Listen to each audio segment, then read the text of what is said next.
morning, Warsaw. Today is Sunday, 27th August. It will be sunny all day with highs of 20 degrees Celsius or 68 degrees Fahrenheit for our American listeners. Sunrise will be at 5:54 a.m. and sunset at 7:52 p.m. We are on the 27th day of the Warsaw Uprising and the situation in the old town is very serious. What is happening there? Thanks for that, Philippe. I'm going to kick off with what's happening on the ground because the situation in the old town it hasn't changed very much. There are constant air raids, there's a lack of water, food, there's many sick and injured civilians that are living in terrible conditions. If you didn't listen to yesterday's episode, then please head back because Claire will touch much more on that and the kind of conditions that they're living in. So the next thing I've mentioned the district of Mokotów in the south. Now they're to break through to Śródmieście, to the midtown, and they need to connect the two districts. Now the problem is that they need to overcome a couple of obstacles. So for example, a convent, they need to overcome the bunkers and a pump station. And they managed to capture some houses which allow them to reach much closer. However, there was no support from Śródmieście, so the midtown at the same time, because the troops there they're just exhausted. Everybody's exhausted. We're on day 27 of the Warsaw Uprising. Just a reminder, this uprising was supposed to last a few days, a max a couple of weeks, and we're now on week 4 practically. So the troops are just exhausted.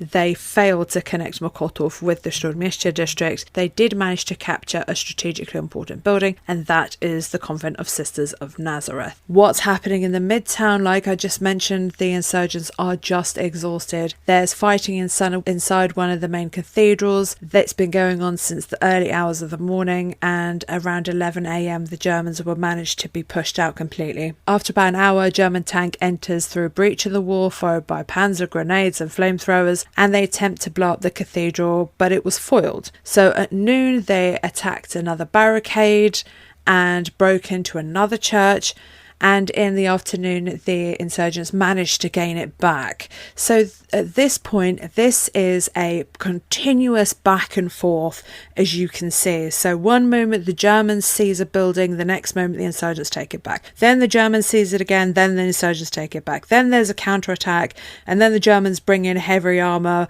flamethrowers, grenades and a panzer tank.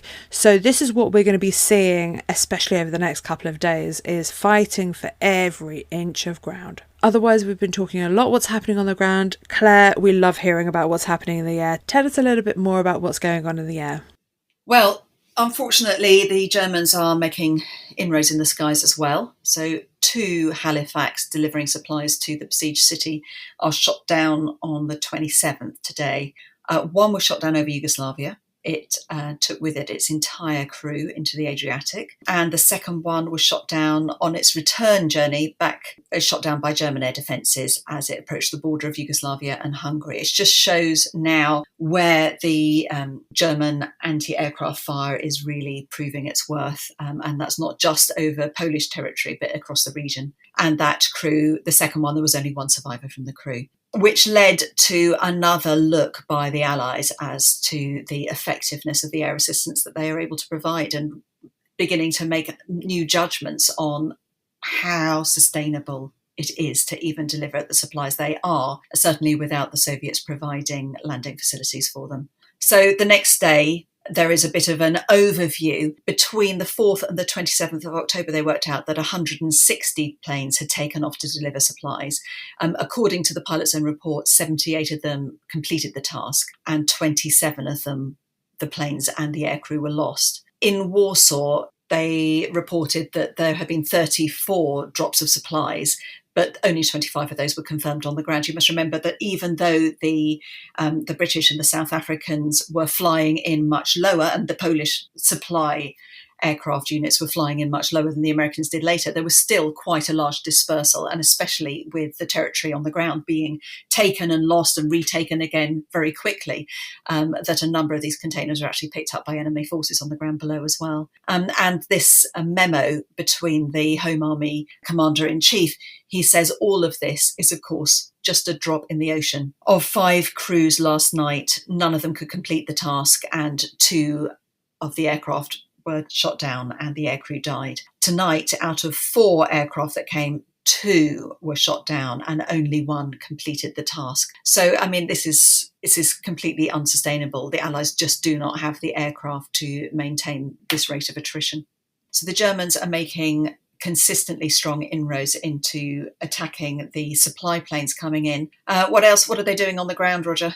Yeah, there's quite an interesting exchange on this day regarding how the Germans are to treat Warsaw in the event of their eventual withdrawal. There's a memo goes out to the commander of the Ninth Army, so General von Foreman, who writes to Army Group Centre, where he says that he's been informed that Albert Speer, who of course was Reichsminister for Armaments, had given an order that industrial plant in Warsaw was only to be immobilized but not destroyed, presumably with the intention that, the ambition that sometime the Germans would come back and they could, put those plants back into operation. Now, that's obviously rather optimistic viewpoint. I find that absolutely extraordinary, that they thought that they were going to be able to reclaim this territory and use that. You'd think by now they would know that, obviously getting rid of these plants reduces the Poles' ability to defend themselves because they are, reverse engineering equipment and so on at the moment there. But also, surely at this point in the war, this is August 1944, surely they know they are being pushed back, that the Red Army is approaching and they are going to take the city. There's no question. Yeah, they have been consistently retreating now for more than a year, let's put it that way. Yeah. I think you're right. I mean, the writing's very much on the wall, but it's quite interesting. There's sort of deluded thinking at many levels, of the German administration at this point. So, I mean, Speer actually was one of those that was relatively clear-eyed, so it's rather surprising that would come from Speer.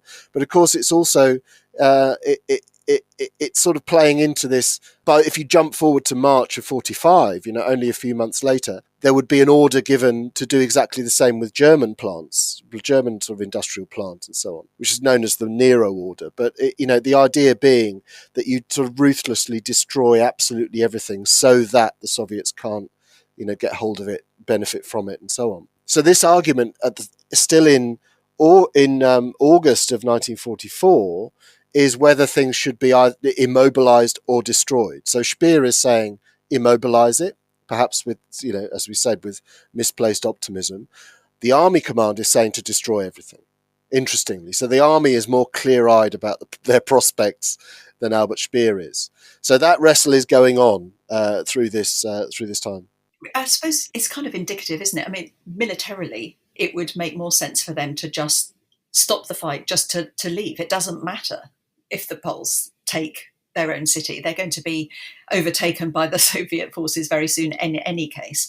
It's not doing the Germans a whole lot of favour to lose so many of their own people in the fight, rather than withdrawing now to perhaps their own initial borders to hold off the Red Army. But it shows, the very fact that the Warsaw Uprising is still being contested shows their determination. So I suppose that perhaps explains why they wanted to keep the industry there.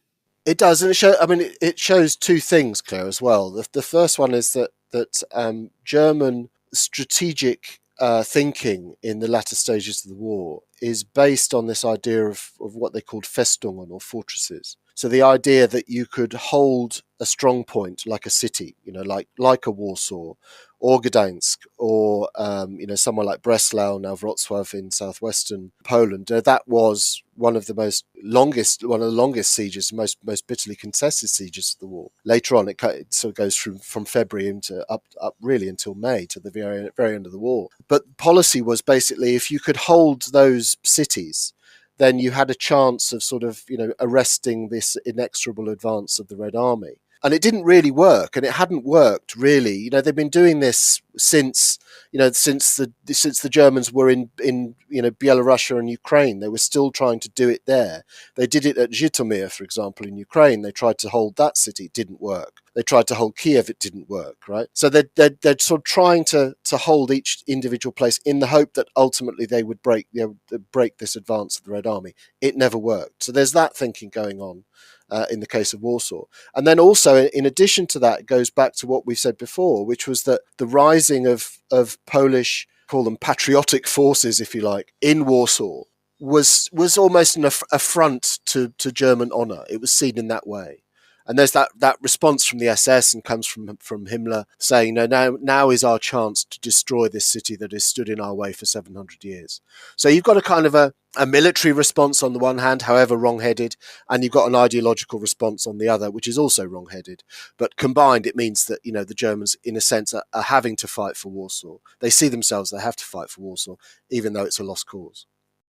What an absolute brilliant ending there from Roger Morehouse. I swear I don't know where he gets all of this knowledge or where he manages to keep it all in his mind, but absolutely excellent. So we are at the end of day 27. We will see you tomorrow for day 28, but just a quick reminder before we forget, don't forget to rate us on your favourite platform, and we're also on YouTube. If you haven't listened to the ending of my episodes for the past 3 days, here it is.